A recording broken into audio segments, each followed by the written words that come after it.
Good morning students. आज का हमारा टॉपिक है लॉन्च फोर्स। पहले हम डेफिनेशन देख लेते हैं। Force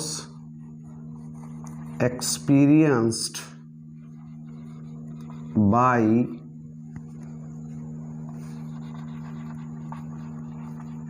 charged particle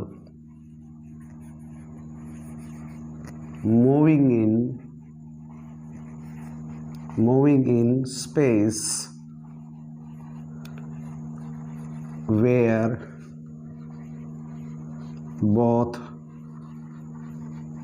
electric and magnetic fields exist is called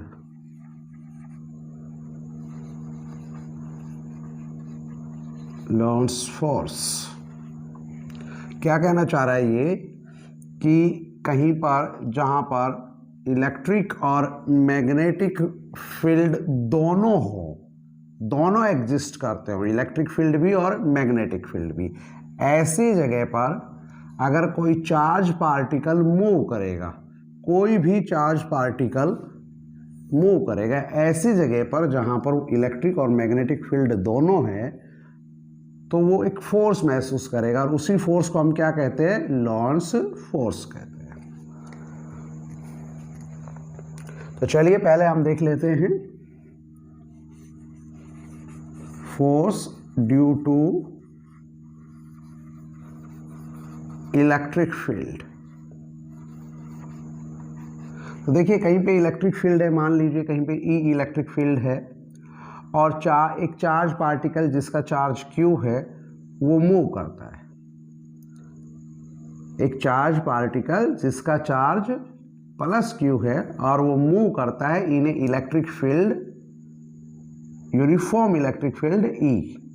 तो उसके ऊपर जो फोर्स लगेगा वो फोर्स कितना होगा? F equal to charge into electric field. चूंकि ये इलेक्ट्रिक फील्ड की वजह से फोर्स है इसलिए मैं इसे Fe कह देता हूँ। यहाँ जो ये इलेक्ट्रिक फोर्स है, क्योंकि इलेक्ट्रिक फील्ड में चार्ज पार्टिकल जो फोर्स महसूस करेगा वो इलेक्ट्रिक फोर्स होगा, तो इलेक्ट्रिक फोर्स जो है इसकी डायरेक्शन वही होगी जो इलेक्ट्रिक फील्ड की डायरेक्शन है।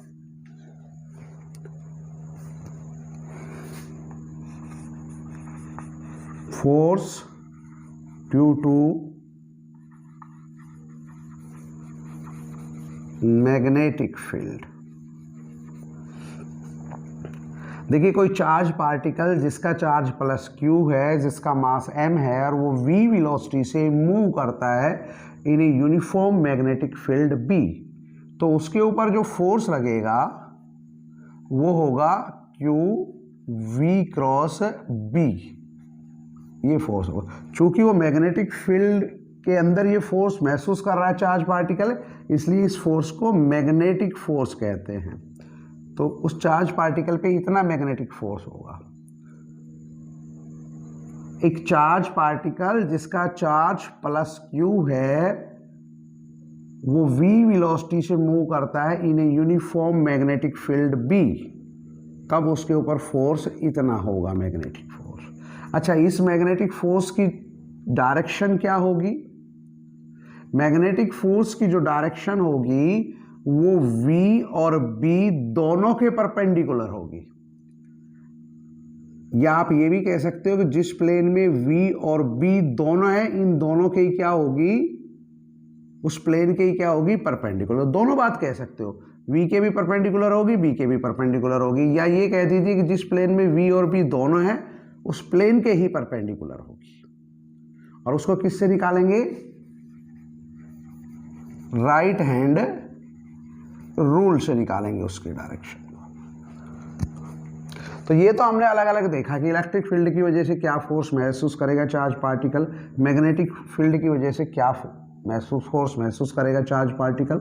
लेकिन लॉन्च फोर्स तो क्या होता है? वो तो दोनों की वजह से ही करता है। जहाँ पे दोनों होते हैं, इलेक्ट्रिक फील्ड भी और मैग्नेटिक फील्ड भी, वहाँ पे चार्ज पार्टिकल जो फोर्स महसूस करता है उसको बोलते हैं लॉन्च फोर्स। तो चलिए लॉन्च फोर्स देख लेते हैं।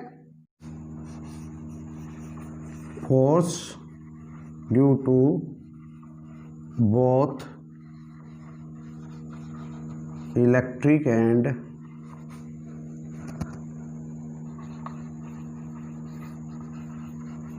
मैग्नेटिक फील्ड्स, दोनों की वजह से कितना फोर्स है। तो जब एक चार्ज पार्टिकल जिसका चार्ज q है, जिसका मास m है, वो v वेलोसिटी से एंटर करता है इलेक्ट्रिक और मैग्नेटिक फील्ड में एक साथ, तो उसके ऊपर जो फोर्स होगा वो फोर्स, उसके ऊपर इलेक्ट्रिक फोर्स भी लगेगा इलेक्ट्रिक फील्ड की वजह से, उसके ऊपर मैग्नेटिक फोर्स भी लगेगा मैग्नेटिक फील्ड की वजह से। तो total force Q F E कितना है अभी हमने देखा था,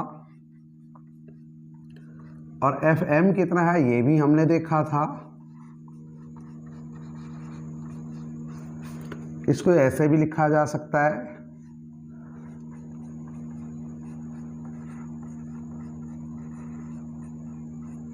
तो ये जो फोर्स है इसी फोर्स को क्या कहते हैं हम, लॉरेंट्ज फोर्स। चलिए इसमें कंडीशंस देख लेते हैं। Special case, special case, special cases में ए देखते हैं। ए क्या, व्हेन v यानी चार्ज पार्टिकल की velocity, electric field and magnetic field, charge particle की velocity, electric field and magnetic field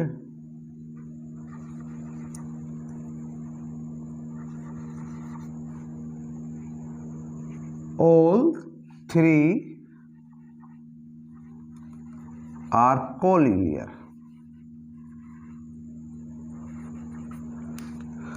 यानी वेलोसिटी भी आपकी उसी डायरेक्शन में है, इलेक्ट्रिक फील्ड भी आपका उसी डायरेक्शन में है, मैग्नेटिक फील्ड भी आपका उसी डायरेक्शन में है। क्लियर, तीनों सेम ही डायरेक्शन में है।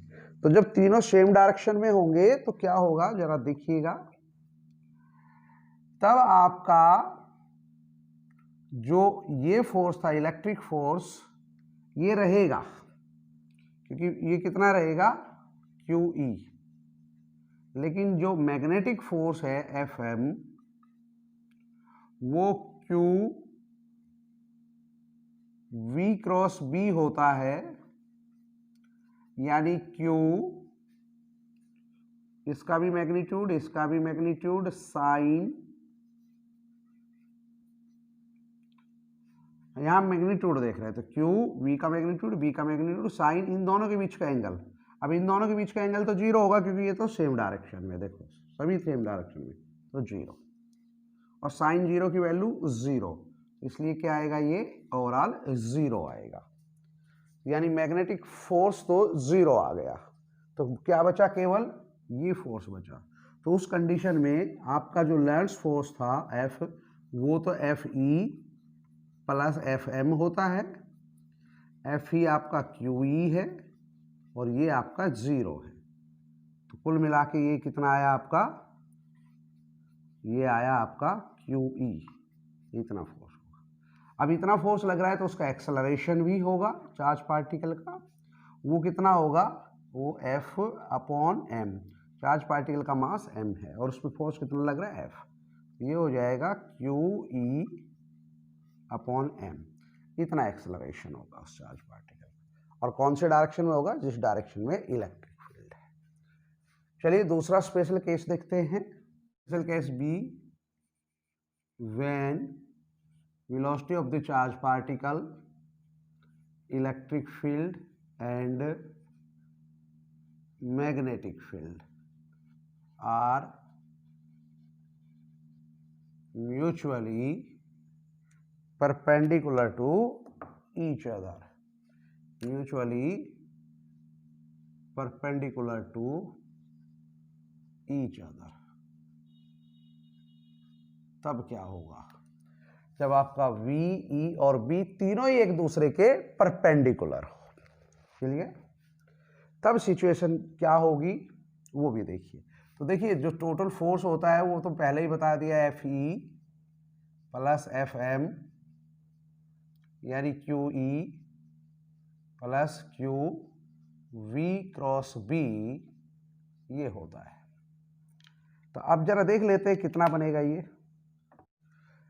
चलिए बच्चों अब ये देखते हैं कि ये फोर्स होगा कौन से डायरेक्शन में। तो मैंने ये इलेक्ट्रिक फील्ड की डायरेक्शन ले ली, ये मैग्नेटिक फील्ड की डायरेक्शन ले ली और ये चार्ज पार्टिकल की वेलोसिटी की डायरेक्शन। तो देखिए इलेक्ट्रिक फील्ड की वजह से जो फोर्स लगेगा वो तो इलेक्ट्रिक फील्ड की डायरेक्शन में लगता है, यानी इस चार्ज पार्टिकल पर फोर्स लगा इधर इस इलेक्ट्रिक फील्ड की वजह से। तो ये फोर्स लगा इधर, कौन सा, एफ ई। ओके, और मैग्नेटिक चार्ज इस इलेक्ट्रिक फील्ड की वजह से देख लिया, अब मैग्नेटिक फील्ड की वजह से देखते हैं। देखिए मैग्नेटिक फील्ड की वजह से जो फोर्स लगेगा वो किससे निकालेंगे हम, राइट हैंड रूल से। अब राइट हैंड रूल क्या कहता है कि आपको अपनी राइट हैंड की उंगलियां वी से बी की तरफ कर्ल करनी है थ्रू ए गिवन एंगल। अब गिवन एंगल आपका ये है, ये वी है, ये बी है। तो देखिए मैं वी से, ये वी है, वी की तरफ, वी से बी की तरफ ले जाता हूं, तो ये किधर गया, उधर, यानी ये फोर्स लगेगा उधर। तो ये फोर्स लगा आपका उधर।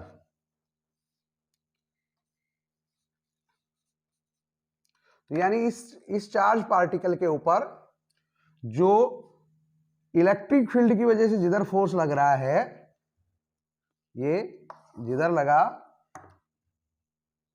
इसके अपोजिट डायरेक्शन में लगा मैग्नेटिक फील्ड की वजह से। तो यहां मैं ये समझाना चाह रहा था कि जब एक चार्ज पार्टिकल इलेक्ट्रिक और मैग्नेटिक फील्ड में दोनों के ही परपेंडिकुलर, यानी हम कहें कि charge particle velocity, electric field और मैग्नेटिक फील्ड ये तीनों ही एक दूसरे के म्यूचुअली परपेंडिकुलर हो, तो फिर चार्ज पार्टिकल पे जो फोर्स लगता है वो इलेक्ट्रिक फील्ड की वजह से भी लगेगा, मैग्नेटिक फील्ड की वजह से भी लगेगा, लेकिन वो दोनों फोर्स एक दूसरे के अपोजिट डायरेक्शन में लगेंगे। इधर अगर आपका इलेक्ट्रिक फोर्स लगा तो दूसरी साइड मैग्नेटिक फोर्स लगेगा। अब ये डिपेंड करता है कंडीशन पे, कोई सा भी ज्यादा हो सकता है। अगर इलेक्ट्रिक फील्ड की वजह से फोर्स ज्यादा है तो आपका चार्ज पार्टिकल इधर डेविएट हो जाएगा, मैग्नेटिक फील्ड की वजह से ज्यादा है तो चार्ज पार्टिकल उधर डेविएट हो जाएगा।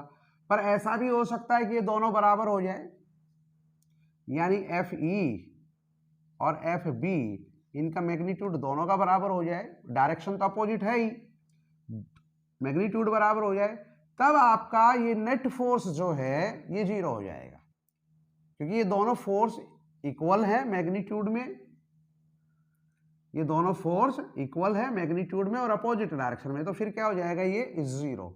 तो नेट फोर्स जीरो हो जाएगा। जब नेट फोर्स जीरो होगा तो एक्सेलरेशन कितना होगा, वो तो एफ अपॉन एम था, अब एफ जीरो है तो फिर बट एम एम यानी टोटल जीरो हो गया है, तो आपका एक्सेलरेशन उस समय जीरो हो जाएगा। तो कंडीशन आपकी तीनों ही बन सकती है, क्लियर। हो सकता है कि आपका इलेक्ट्रिक फोर्स ज्यादा हो तो चार्ज पार्टिकल इधर डिफ्लेक्ट हो जाएगा, हो सकता है कि मैग्नेटिक फोर्स ज्यादा हो तो उधर डिफ्लेक्ट हो जाएगा। पर अगर दोनों फोर्स का मैग्नीट्यूड बराबर हो जाए तो डायरेक्शन तो अपोजिट है ही, तो फिर वो कहीं भी डिफ्लेक्ट नहीं होगा, फिर वो सीधा का सीधा अनडेविएटेड जाएगा। लेकिन जब दोनों का मैग्नीट्यूड बराबर होगा तो इसका मतलब नेट फोर्स क्या हो गया, जीरो हो गया, एक्सेलरेशन जीरो हो जाएगा। अच्छा, दोनों का मैग्नीट्यूड अगर बराबर हो यानी चार्ज पार्टिकल अनडेविएटेड जा रहा है, तो वहां से उस समय क्या कंडीशन बन गई है, आपका क्यू ई और आपका वी क्यू वी बी, जब दोनों का मैग्नीट्यूड बराबर हो तो क्या होगा, देखिए इसका मैग्नीट्यूड लिखते हैं क्यू ई, केवल मैग्नीट्यूड ले रहे हैं, और उसका मैग्नीट्यूड ले तो कितना आएगा, q v B, clear, q v B, sine और v और बीच का एंगल, और ये तो क्या है, म्यूचुअली परपेंडिकुलर है, v और b तो क्या है, परपेंडिकुलर है, तो इनके बीच में एंगल कितना आएगा, 90 डिग्री, यानी q E equal to q v B, q से क्यू कट जाएगा, e equal to v B, तो v कितना आएगा, e अपॉन b, ये यानी अगर चार्ज पार्टिकल की वेलोसिटी जितनी है उतना ही अगर इलेक्ट्रिक फील्ड और मैग्नेटिक फील्ड का रेशियो हो तो फिर क्या हालात बनेगी, दोनों फोर्स उस समय आपके बराबर रहेंगे और आपका चार्ज पार्टिकल अनडेविएटेड सीधा जाएगा। ये जो चीज है इसका उपयोग हम करते हैं वेलोसिटी सेलेक्टर पे, क्लियर, वेलोसिटी सेलेक्टर, तो वेलोसिटी सेलेक्टर में इसका उपयोग किया जाता है इस चीज का।